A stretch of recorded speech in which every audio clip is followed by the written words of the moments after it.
Hi guys, welcome back to another episode with your girls. We're back and going to be talking about something near and dear to these girls' hearts.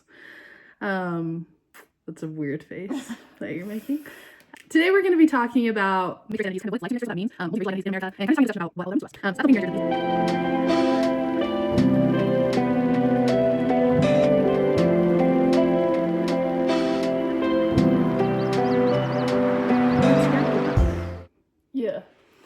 Yeah. Don't start laughing at me, okay? I won't.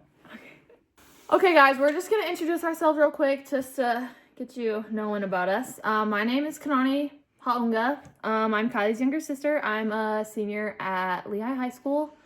I'm going to Snow College in the fall to play soccer and go to school. And yeah, I'm very excited to be making this podcast. And my name's Kylie. I'm Kanani's older sister. We are starting this podcast and making this episode as a part of a project for my sociology class. I'm a student at BYU. I'm currently studying math and sociology, and I love it. It's been so rewarding to get to have this really interdisciplinary look at the world and kind of what makes us people and kind of what makes the world go around. Guess who still texts me? Don't tell mom and dad because it doesn't matter. Who? Oh my god. Recently, I'm like, bro. I actually am like, can you leave me alone? I actually would rather die. Actually, probably leave me alone. Can you stop drinking? Monster. The sound of it slurping. Okay. To get us started today, we're going to start with a little quiz for my little sister on the 5 fallacies of racism, and you look a little scared, as well as the difference between race and ethnicity, because those will be kind of some really important topics as we talk about multiracial identities and racism in America today. What does fallacy mean? That's a really great question. So fallacy is like a flawed line of thinking or a flawed line of logic. Like you're wrong. Yeah. Okay. So a fallacy is a mistaken belief, especially one based on unsound arguments. So an example of a fallacy is a common fallacy is called begging the question. And this fallacy happens when a person uses circular logic to prove their point. Like restating, kind of be like, well, it's because of this, but I just resaid that. Yeah, so it's like marijuana, an example that I'm just reading this online. I literally just Googled this, but it says an example would be marijuana should be illegal because it's dangerous, and it is illegal because it's dangerous. So you're begging the question because you're saying it should be illegal because it's dangerous. And you're saying it's illegal because it's dangerous. But you've not really proved anything about it being dangerous. You're just restating. You're just restating, and you're kind of walking in a circle in your logic. So that's kind of an example of a fallacy, but it's a mistaken belief rooted in unsound arguments. Okay. So what's the first one? So the first fallacy that we're going to be talking about is called the individualistic fallacy. Okay. Long word. Bet you couldn't spell it. I'm ready. I could. Okay. Well, we'll put that to the test another time. INDIVIDUILNDAC. I got confused. Okay, go. Okay. So if I told you there's a fallacy about racism and it's called the individualistic fallacy, what would you think that means? Something like an idea on racism that's maybe biased or has something to do with yourself because of who you are or where you come from. Okay. Yeah. That's really kind of on the right line, kind of in the right direction.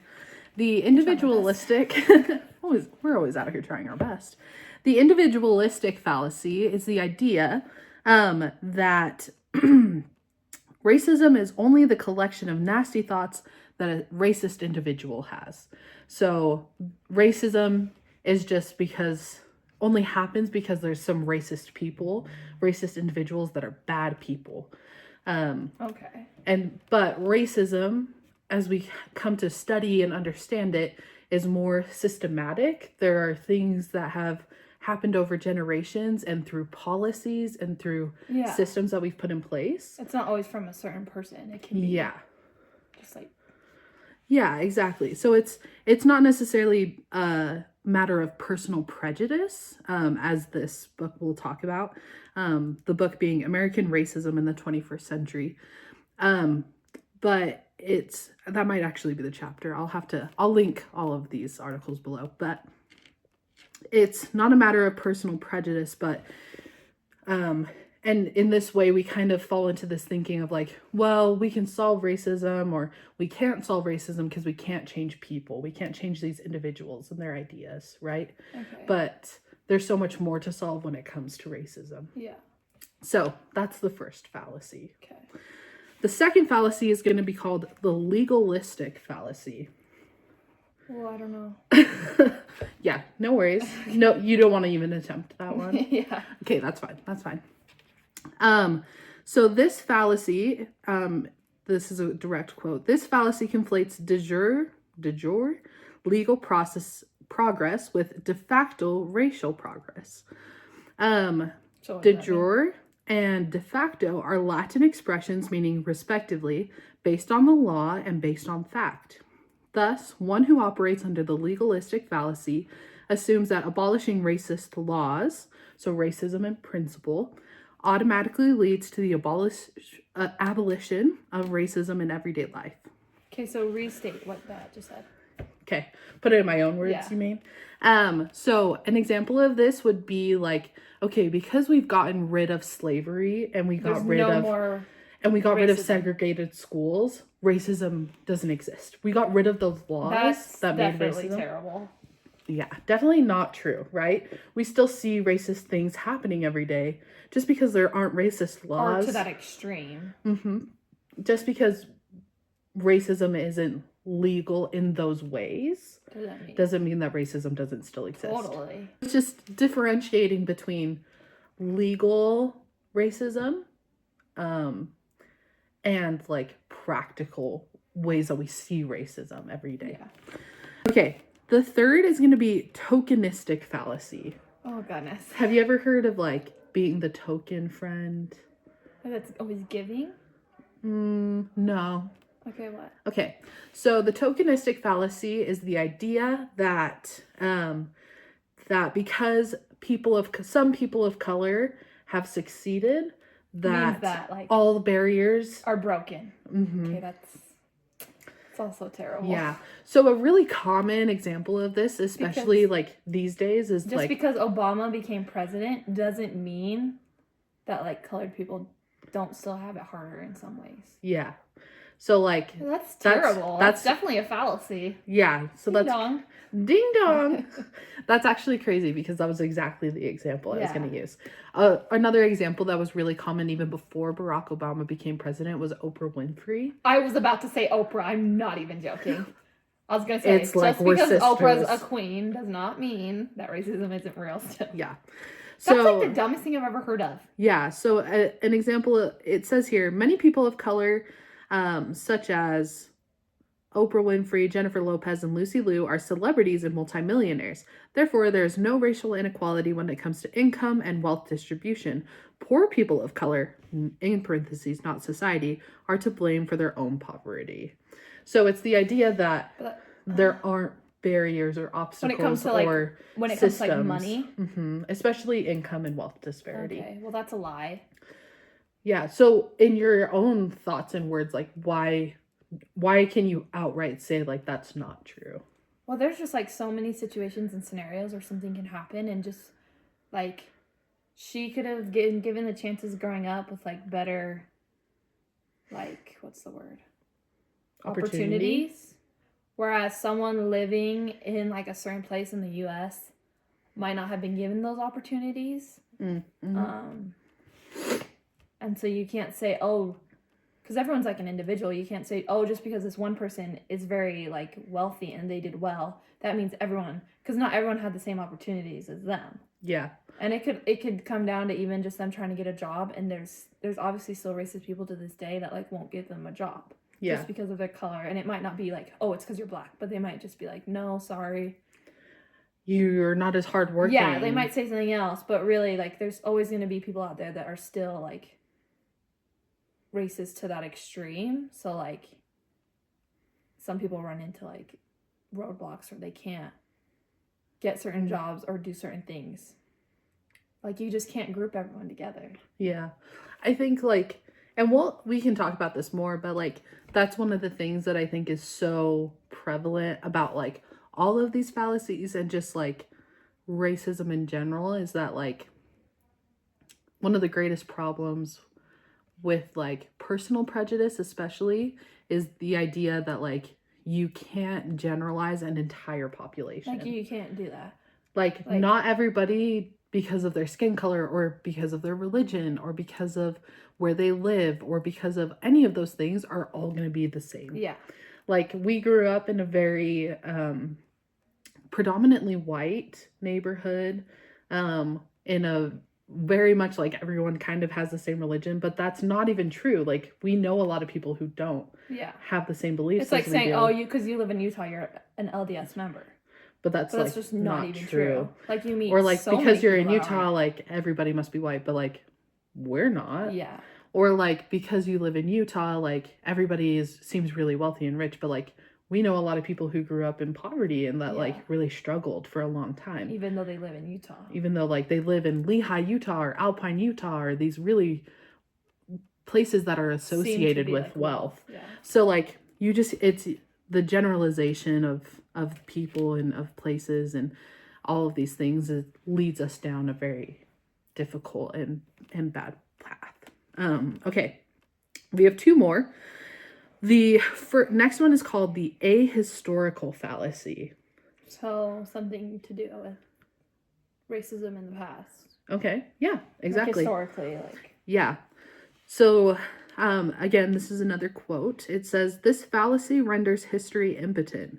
Thinking hindered by the ahistorical fallacy makes a bold claim. Most U.S. history, namely the extended period of time during which this country did not extend basic rights to people of color, let alone classify them as fully human, is inconsequential today." Like, it doesn't matter. Yeah. That happened? Yeah. So, an example of this, so it says, continuing. Who came up with these? These are like real things, and it's that people think. Yeah, but it's not necessarily like I feel like because we're talking about it in such explicit terms, it's like, oh, well, that's like obviously wrong. Yeah. Right? But it's easy. It's sometimes very subversive. Do you know subversive? Mm-hmm. And so like it can permeate our conversations and the way we think. And like the same way we were talking about like how where you grow up, like, yeah, or things can be normal. We were kind of talking about like in a job application process, for example. Like, I may not think that I'm a racist person, but in a study that was done, they sent in job applications and they were completely identical, and they sent them into the same places, but the only difference on those job applications were the names. Uh-huh. And they did ones that were stereotypically white and stereotypically black. Uh-huh. And I forget the exact statistic, but white applicants were hired at a much higher rate than black applicants. And you can't say that it's because they don't have the same qualifications, because the resumes were the exact same. And they didn't know. And this is pre-interview. Like, most of them didn't even get interviews. So really it comes down to, oh, you just don't like what their name is, and you don't even know what race they are, because those job applications are typically race blind. It's just like natural for you to like. It's an innate thing of like, oh, well, this person maybe just won't fit in with our company culture, or this person maybe is not gonna work as hard as the other people who work here, or this person probably wouldn't enjoy the like events that we have here. They probably like different things than we like. And it's this idea that like, you don't have to be explicitly racist in order for you to be participating in these racist systems, you know? And that's why it's really important, I think, to have like these conversations, because it's so easy to allow those biases to become a part of who we are and become a part of our lives.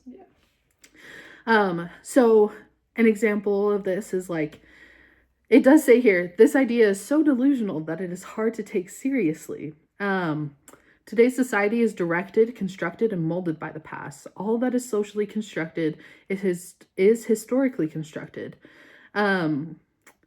A soft version, or like a watered down version of this, might say that like events of the recent past, like things that have happened since the civil rights movement or the attacks of September 11th, those things might matter, but things of the distant past don't matter anymore because it's just been so long. So like maybe we say like, oh, well, like everything that Dr. Martin Luther King Jr. did really matters. Like Rosa Parks has been so important, or the racist things that have happened against Arab immigrants and the Sikh community after the 9/11 attacks. Those are real things, and that racist history is still a part of who we are today. But it doesn't matter what now, because why? But slavery doesn't matter because it just happened anymore? So long ago, and it doesn't happen anymore. Like, so, it doesn't need to be talked about? Yeah, it doesn't need to be talked about. So, and we see this a little bit today, and like a lot of people are trying to maybe change education curriculums in schools and things to not learn about that stuff anymore. Yeah, we can maybe go into some examples of that. To not learn about them, or to learn about a specific version of those types of events. I feel like it's very important for kids in school to be like learning about that stuff and to be aware of like what's happened, and like educate them on like why these things aren't good. Because like you go to school to learn, but you also go to school to like socialize and become like a good person. And so like learning those things teaches you that like you like it's such an extreme. So obviously like that extreme of like slavery obviously doesn't happen anymore, but like it can be taught to them to just like be kind to others, like no matter like what they see. Yeah. So like that's crazy to not be teaching that anymore. I think like maybe like another example, and this is something else we've discussed in class, is like I don't know if you've seen things in the news about like Civil War monuments. So for example, in the South, there are a lot of monuments to Civil War heroes, many of whom were Confederate war heroes. So people who fought against the Union, who wanted to secede from the United States of America, who fought for slavery. And we can read an article about one of these, but one of them was in front of a courthouse. And in front of this courthouse, they had a statue of this man who had been an important Confederate hero, and there were many Confederate flags that were being flown in front of the courthouse. Now, the Confederacy doesn't exist anymore. And an argument that is often used in these kinds of like situations is like, for some people, that's their family history, right? Like that's who their family, that their family fought in that and participated in the Civil War. And so they feel as though they're like losing their history. Because other people want that to be taken down because it like supports slavery. Yeah. And it's like, if I feel like that's a hard one. Yeah, let me give you an example. If I'm a Black member of the community and I am going to court one day because I've been accused of something. Yeah. And I go to the courthouse, and outside of the courthouse is a monument to a person who thought that I shouldn't be a person. Yeah. Who thought I shouldn't be taken seriously, like or legally counted as a human. What kind of precedent do you feel like that sets for the rest of my day at court?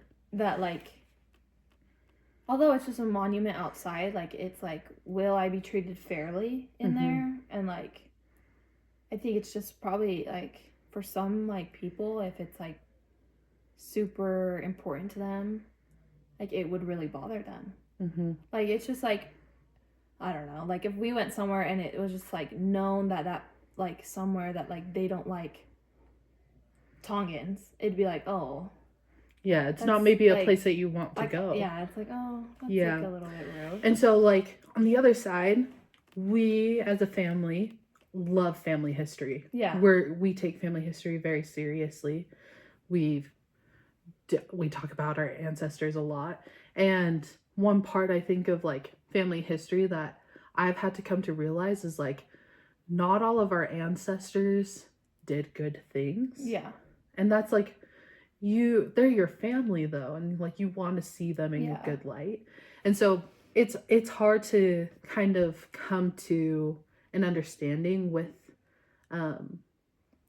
that of like how can I like still love, honor the memories of these people while recognizing that like they maybe did something that, because like if you're like good. Mom did something bad, it'd be hard to be like, no, like my mom wouldn't ever do that. Yeah, because it's your mom. Yeah, but like recognizing like, oh yeah, that's my mom, but maybe she shouldn't have done that. And yeah, like, maybe that's not good. Yeah, so I do think we're kind of getting off topic here, but like it's people maybe who support civil rights monuments maybe fall a little bit into this ahistorical fallacy of like, well, slavery was so long ago, the Civil War was so long ago, it shouldn't matter that this is up. It shouldn't matter that we're honoring these people because like slavery doesn't exist anymore and it happened so long ago. Family, and that's my family and this is my heritage and my history. So it's hopefully that maybe gives you an idea of how like people maybe think more along those lines. Okay, the last fallacy that we're going to talk about is called the fixed fallacy. Do you want to give any guesses about it? Like their ideas are fixed, like I don't know, people's opinions. That's like they pretty much exactly it. Racism itself is fixed. So the way that racism looked 50 years ago is the same way that racism will always look. So it kind of is similar to maybe the legalistic and the ahistorical fallacy, where it's like, okay, 50 years ago, we know that those people were racist. And we know that because, for example, there were lynchings of people and that was happening all the time. But nowadays, like, there's not as many of those lynchings happening. So we must be like a less racist society. Oh. Does that make sense? Yeah, and I don't agree with that. Okay. Outright, like, what are your thoughts? Like, why would you not agree with that? Well, like, racism as, like, a whole, it's, like, so, like, big. Like, there's so many different things that are, like, racist. Like, there's, like, I don't know, like, some people are racist, or, like, places are racist, or, like, systems are racist, or just, like, ideas. And just because people can't own other people anymore doesn't mean there's no slaves anymore. It's like racism isn't real. Yeah. Except for like there's so many people that are like colored that still have to deal with like just like every day like people being rude to them just because of their color. Yeah. I think but they're not a slave, so like that doesn't make sense. Yeah. I think like one way that this like has stood out to me a lot is the idea that a big example to me is like accessibility to education and healthcare is a huge part, I think, of like the way that we see racism as a system being perpetuated. And so you're right, like just because like we don't see people owning other people because of the color of their skin in the same way, or maybe on the same scale, doesn't mean that like racism doesn't exist. Doesn't mean that there is equal opportunity and I think those types of things. So I was talking in my sports history class about like we just talk about like athletes a lot, and just like I don't know, just like the fact that it is still mentioned every time, like the first black person to do this or the first black person to do this, like become the first gold medal winner in this sport, like shows I don't know how to like shows that like it's still they're still having a harder time than other people. Like it's still like they're not getting the same opportunity because like even to this day it's still like first NFL coach to win a title or something that's like black, and it's like I don't know. Do you know what I'm saying? Yeah. No, I think it's still I'm not taking your sports history class, but like one way that I've been thinking about this a lot is like we have like the Oscars or the Golden Globes. It's always like the first black person she's to win the an Oscar. first Asian actress to win in this category, or he's the first black person to be nominated for this. And it's like, But he didn't even win, and just to be nominated was it's like a huge huge deal. So it's like, I think the fact that we still see so many firsts based on race in our generation is definitely a way that we're seeing like many things, especially these areas of like speciality of like, or these specialties maybe of like the arts and sports and things that have been closed off to people based on race for so many years.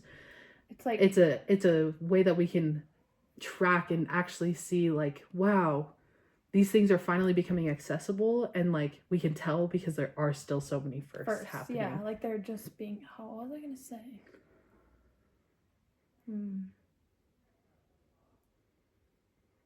Oh, I was gonna say, and it's not like you can't say, I feel like some people might be like, oh, well, maybe they just don't try as hard. Or maybe they don't put in as much effort as some of these like other athletes or actresses or like whatever. And it's like, maybe they're like lazy, I don't know, but like it's probably just because like they started off harder or like in a place where it's harder to become. So like that's obviously why we're still hearing about first, and there's just not that many like colored people doing certain like things because it used to be like so closed off. But that doesn't mean that they're not like trying just as hard as everyone else. They're just not given the same opportunity or like education, money, as other people are just like given. Yeah.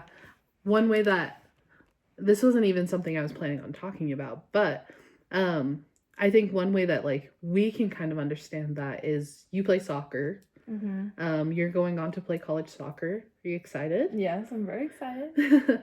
And where are you going to play? I'm going to play at Snow. And Snow is like a junior college, or it's a junior college. Junior college, so here. It's 2 years. And it's here in Utah. Yeah, it's like an hour and a half away. Okay.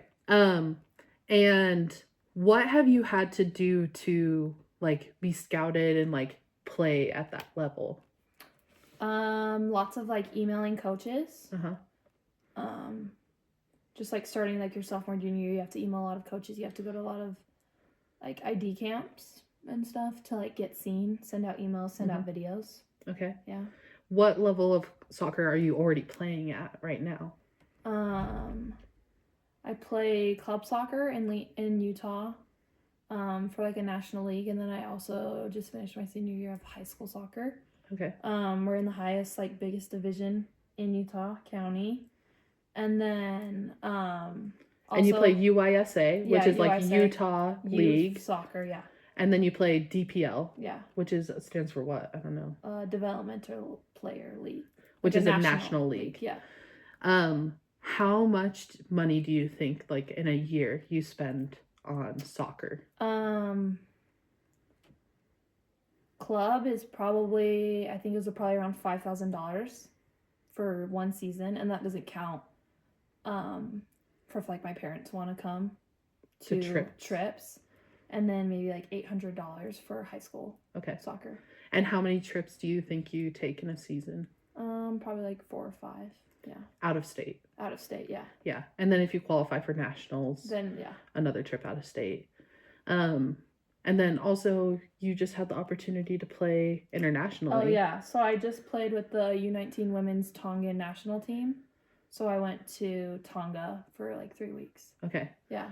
So overall, in a year, let's say we can estimate in just soccer fees, you're probably paying around $6,000. Yeah. For trips and everything, it's probably close to like $10,000. Yeah. And that's for 1 year of soccer. Yeah. And you've been playing soccer for how many years? Since obviously when I was younger, it was a little bit cheaper, but like since I was 5. Okay. And you're 17 now. Yeah, 18. We're just like walking through this math right now. Yeah. So 12 years, let's say like it was maybe 13. So probably, let's estimate, we'll underestimate a little because it was cheaper when you were younger. Probably like close to $100,000 we spent just on you. Yeah. And you had siblings. I played soccer growing up. We have 2 brothers who also played soccer. So, and you're playing at a junior college, and you know girls who are playing like D1 soccer who are Yeah. going to go on to play that. Do you feel like you would have had the same opportunities to play college soccer had you not played at No. maybe the same level? No. So, like, I'm definitely grateful that I live where I live and my parents can afford to do what we do, because I would not have been able to even just go to a JUCO. Just after going to Tonga to play for the women's U19 team,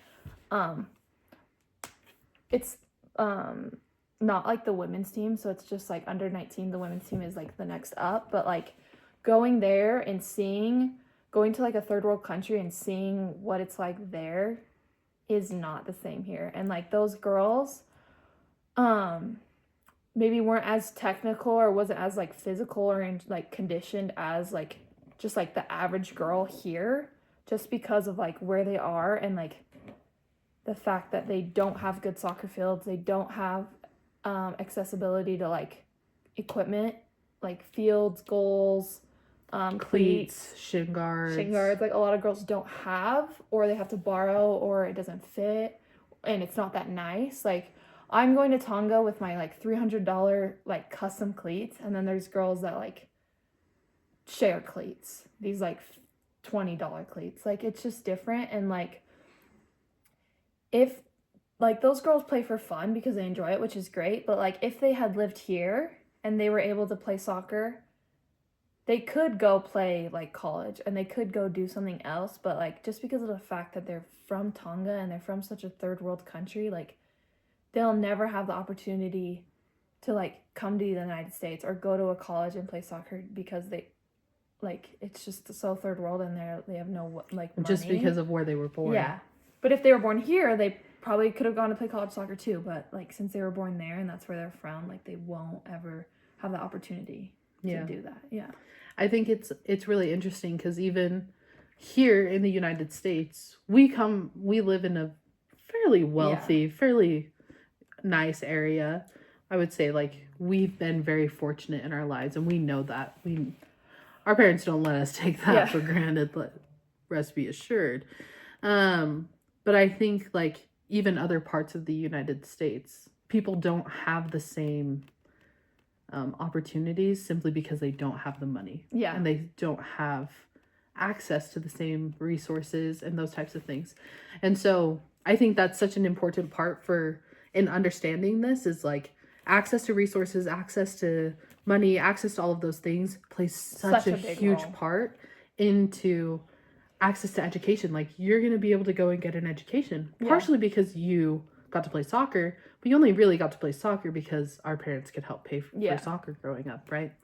And so I just think that's so important to understand, because people's access to resources and money and things is like almost like it's like a huge part. It's a huge part of it, and it can be so dependent on where they live, the opportunities their parents had, and that right there is like why race and racism is so important, because of, and we're going to get more into this in our next episode, because of the limiting factors that have come into play to keep people from in like the 1960s from owning homes, to keep people from building wealth, to keep people in poverty, to build ghettos, to build all of these things.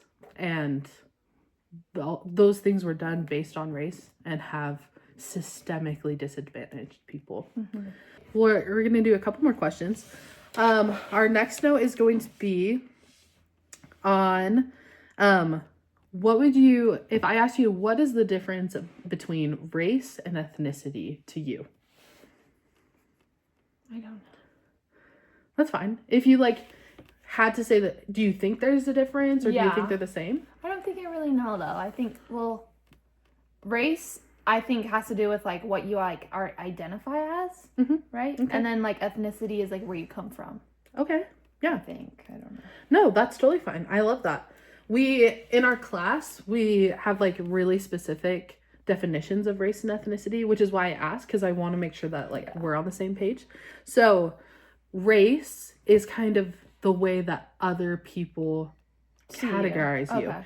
So it's like if I'm walking down the street, maybe even without thinking, I racially categorize the people around me. I'm like, oh, that person is black and that person is white, because I can see that difference. Yeah. It's often based on like just the visual things you can see about a person. And sometimes like you can't. That's why maybe like our dad, a lot of times when we go to restaurants, he gives them like a Hispanic name because he looks Hispanic, and we live in a place where there's like a higher Latino or Hispanic population. And so like that's just something he always did from like when I was a kid. He always used to tell people his name was Mario because it was easier than his name. His name is Keala, or Keala Kai. And so it was like easier to tell people that was his name, but it's just because that's how he's perceived. You do that too. I tell people that my name is Ella. Because you just like that name? Or I don't know, it's just a random name, but like telling them I'm Kanani, and then they like call my order and they're like, and I'm like, that's me. So I just say Ella. Okay. So race is kind of like the way that you are categorized and maybe perceived by others. Okay. Ethnicity is kind of the way that you would categorize or perceive yourself and your own racial identity. So like when other people see us, they like even like comparing us, maybe you can't necessarily see on camera, we don't always look the same arm to arm.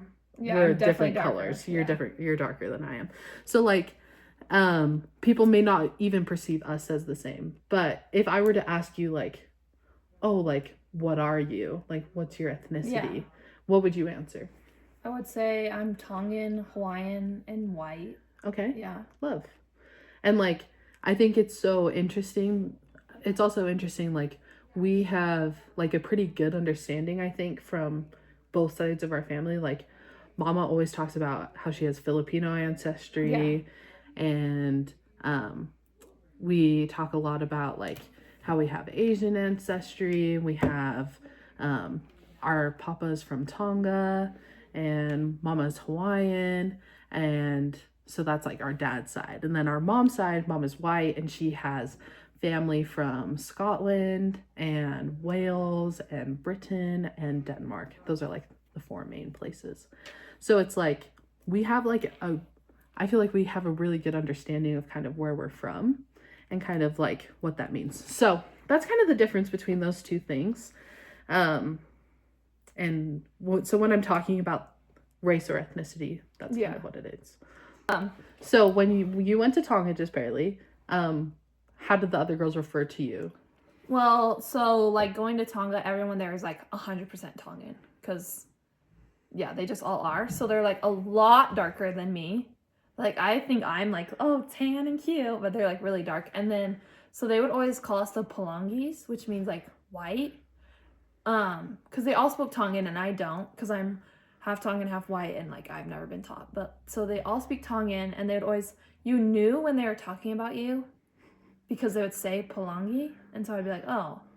And it kind of bothered me because it's like, well, I came here to play on the Tongan team because I'm Tongan and I like want to fit in, and it's kind of like they're separating me from them.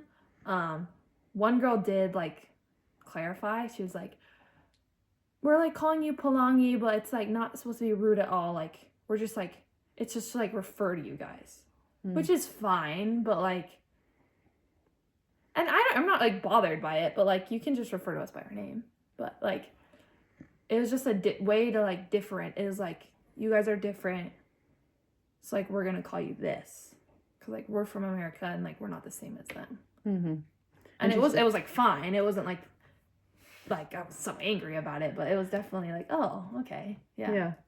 Interesting. Cause so we kind of talked about how one of the things I wanted to talk about today was like multiracial identities. And I guess like, have you ever thought about how being mixed or multiracial, how that has like affected you growing up or like anything like that? Like, do you think it has affected you, or do you think that like it has affected your perspective in any ways? I think like on an external way, like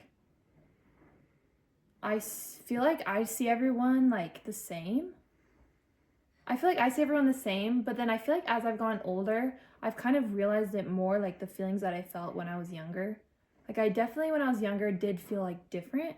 And it's not, like I'm still like, not like very dark. So I like still like am similar to like my like peers, but like going to school, like now that I think about it, like when I look, I see just like we live in a white place. So it's like mostly like white people, but like they look at me and I definitely do stick out. And I just never like thought about that Yeah. when I was younger, because this is always how it's been. I've always grown up like here, but like now that I'm older, I feel like I can see the difference between me and other people more, and I've definitely felt like out of place, not really knowing that I did, but like knowing I like sometimes would be like, oh, I'm not like as cute or whatever because I don't look like all of these like white blondes that are around me. But, like, because I, like, am different. So I feel like, yeah, I was, like, maybe not knowing, but I did feel different than everyone else around me. Okay, interesting. Yeah. I, like, definitely had a similar experience. Mostly because I, one, was way darker when I was a kid. I've kind of lightened out as I've gotten older. But if you can't tell, my hair is crazy. So I have, like, really big curly hair, and it's always been this big and it's always been this crazy. And so when I was younger, I used to like pray that I would get straight hair. Like I would wake up one day and it would be straight, and also that it would be blonde. I like remember being in like 4th grade and being like, oh my gosh, I just wish that I could wake up like that. And it was really because I just like wanted to fit in. I like wanted to be like everyone else. I didn't think that I was very pretty or very cute. And I didn't feel like boys thought I was very cute at school, or like other girls really wanted to be my friends. Yeah. Like other boys are like, oh, they like her and not me, and it's like, oh, it's and then they're never gonna like me. And they always will like the same like blonde or like brunette girls. Yeah. So I think that's been something that I had to like recognize, and I straightened my hair for like 4 years of high school. I did not ever wear my hair natural. But... Very damaging. And it took me going on a mission to like come home and be like, I just have to wear my hair natural. Like I don't have the time to do this anymore, and it was so bad for my hair. But I think it's interesting because I think it brings up a good point of like we see other people the same. Yeah. And that's one thing that I also felt a lot as we were kids, of like we have family who like are very Hawaiian and Tongan, and we also have family who are very white. Yeah. And so like not necessarily fully identifying with either, because like when we're with our white family, we're like, yeah, we just see everyone the same. We just see everyone the same because they're all our family. Yeah, but like I think, like, on my mom's side, my grandma one time told us that, like, she was with, like, just, like, 2 of us. Like, I think it was me and Tyson. And, like, someone, like, was confused or, like, asked, like, if we were related to her. Because, like, obviously we do not look alike. Like, grandma is, like, white hair, like... Blonde, like... Skinny little white woman. Different facial features. Love. And then there's, like, me and my brother. There's, like, really tan, like, brown kids. And they're like, oh... But, like, to me, oh, it's just my grandma. Yeah, like just grandma that we grew up with. I don't see her, like, oh, she's white. It's just grandma. So, yeah. I think also to, like, all of our cousins grew up in Hawaii. And so it's, like, different because they also see us kind of as, like, their white cousins in a way. Of, like, we're Utah and we're different than them. And I feel like it just all goes back again to, like, we just were raised somewhere else. Yeah. Like, different things and different opportunities, so of course we're going to be different than them. Yeah. So I just think that perspective is kind of interesting, and how it plays a role in the way that you perceive the world and that kind of thing. Okay guys, thanks for tuning in to just 2 sisters yapping it up, having a good time. Thank you, Kanani, for chatting with me and for being here. We'll be back for episode 2. Tune in to your girls, and we'll see you guys later. Bye. Yay.